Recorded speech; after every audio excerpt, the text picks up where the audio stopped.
Alright everyone, it's time to talk about crypto because that happy time has come where the price has fallen low enough that I'm beginning to buy in. The lower it falls, the more aggressive that buy-in will potentially be because I am convinced it will spike later on. Disclaimer, I'm not a financial expert and I'm not giving you any form of financial advice. To be clear, this is all anecdotal. I'm talking about my actions, my beliefs, and I could be completely wrong. It could be. And tomorrow the US government really cracks down on crypto and basically all the value disappears overnight. That's always a possibility. I just don't think that that's likely based on several things. And again, this is not investment advice.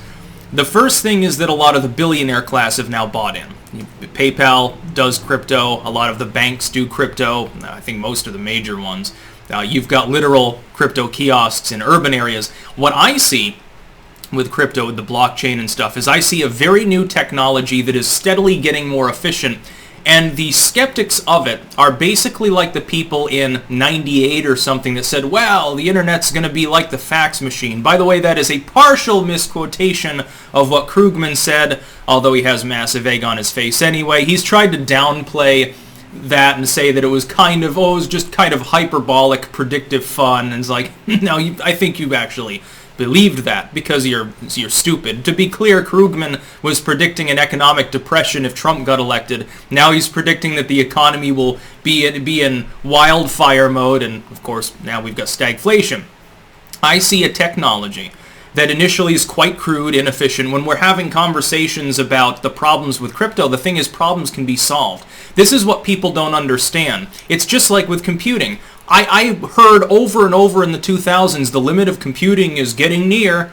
Hard drives can only be made so small. Processors can only be so powerful. Energy efficiency can only go to certain levels. The free market, though, fixed it.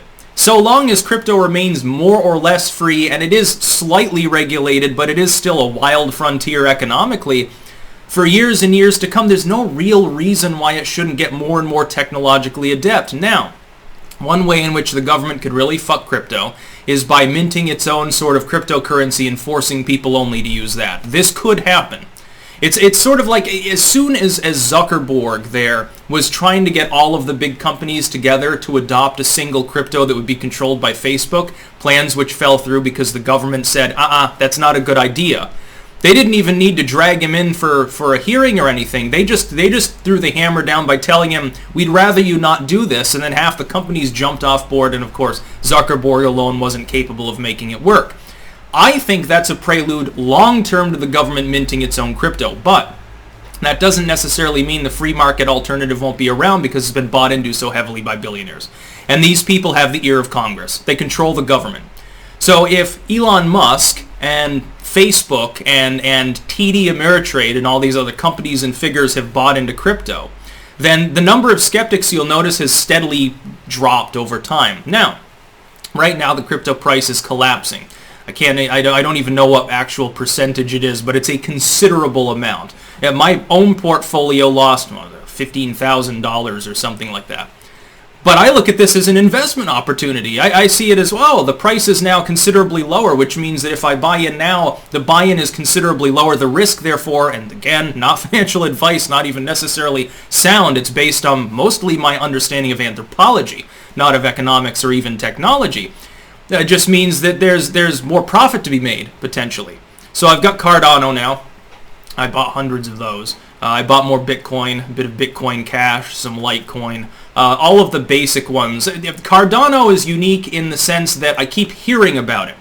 Now, much like with Doge or even early on with Bitcoin itself, when I hear the scuttlebutt, when I go to certain parts of the internet and I see one crypto constantly being chatted about, it makes the gears in my head whirl around because I'm thinking to myself, if interest in this rather novel, I think it's an altcoin technically, as opposed to the big ones, basically Bitcoin, Ethereum, a few of the others. When I hear about it constantly from people, and I gauge that interest, I assume that the potential for it to rise later on is higher. As opposed to any of these other 1,000 other currencies that you only hear about, sometimes even as a joke. Like, for instance, Doge technically is a pump and dump. It's just one that happened to be taken seriously by enough people to become a self-fulfilling prophecy. Now it's considered, I guess, one of the more major cryptos. I look at it As long as crypto is pegged to Bitcoin, the declining rate of return and technically limited capacity of it to be minted in the first place means its infinitely divisible characteristic reverses the concept of inflation and means that it can't do anything but technically gain value as long as it's being adopted for more uses. The number of people that hold Bitcoin is really small. The number of edifices using Bitcoin is still really small. But it's growing, and as it gets adopted more, I think that will drag the price up. Now, I see Bitcoin, because it is less efficient, as basically gold. It's for singular large transactions and for holding wealth. That's how I personally view Bitcoin.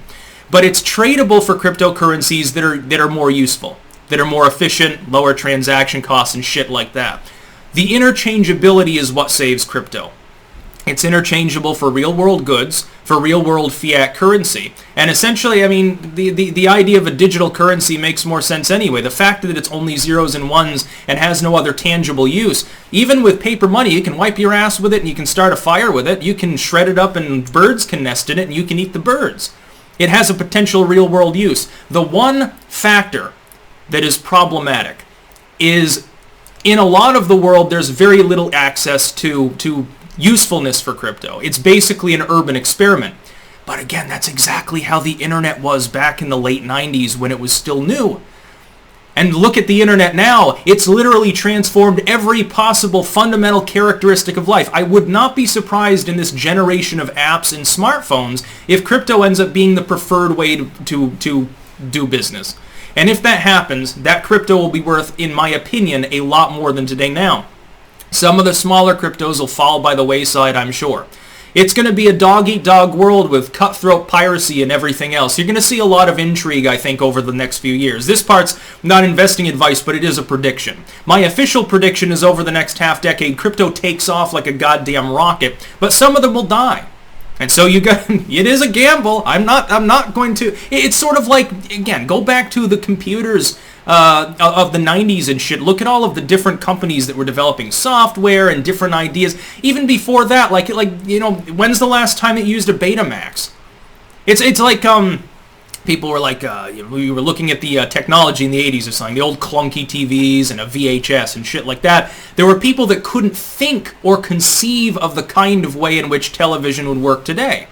Well, they might have thought, well, we've achieved the end-all, be-all. This current technology is it. There's no way to have better video quality. There's no way to have a better home audio visual experience. They're always wrong. Cars. There's a time, we can't make a car go more than 60 miles an hour. It'll probably kill the driver. It's clearly not the case. Oh my God, we can't get cars that get more than 10 miles to the gallon because of the limitations of coal's efficiency. But then they developed ways to make the car propelled other than the primitive steam engines they were using. Trains, planes, and automobiles, literally having architecture. Name something in the world and you can go back and find that it's been changed. Imagine if we were still using wooden wheels. Wouldn't that limit the efficiency of vehicles and their overall carrying capacity?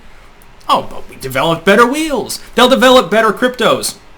But their interchangeability means that the ones that are less efficient, as long as they're a store for significant value, potentially still maintain a major value. It could be temporary. I mean, I'm not going to proclaim that if crypto spiked tomorrow, I wouldn't be tempted to sell off, but it depends on what level it reaches. I've got a lower level, which has already been hit, in which I buy in. There's also an upper limit, and again, I'm not going to discuss it because it's arbitrary, and I keep, my financial, wits about me. There's an upper limit at which I would sell off all my crypto. If I can get a certain amount of actual fiat currency, actual value after taxes, which you have to pay when you're selling crypto after the transaction fees, yeah, I'd sell. But it's a fairly high amount there. And it's achievable potentially, if it falls low enough now, for me to buy in. I am convinced, again, anecdote, not fiscal advice, I am convinced that crypto will spike again after this low. How long the low lasts? I don't know. I think it's extended to the point now where it's no longer a bear trap. I think it's genuinely falling down. If anything, you saw a bull trap recently. Now it'll continue falling for some indefinite period of time until it bottoms out and then it's stimulated to go in the other direction.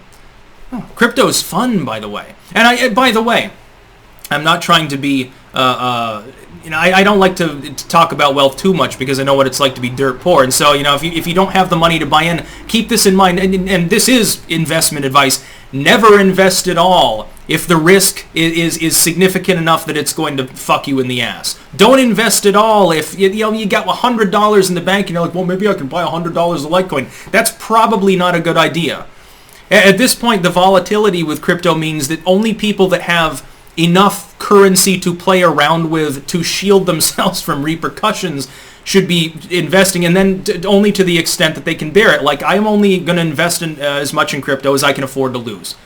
My operative assumption is it could go to zero. So if I put $100 into Bitcoin tomorrow, I could end up with $0. I just wasted $100. But I'm not going to have to go without dinner because I wasted $100 because of the economic echelon I'm in. If you would have to go without dinner, you probably shouldn't have invested it in the first place. That's about all. Peace out.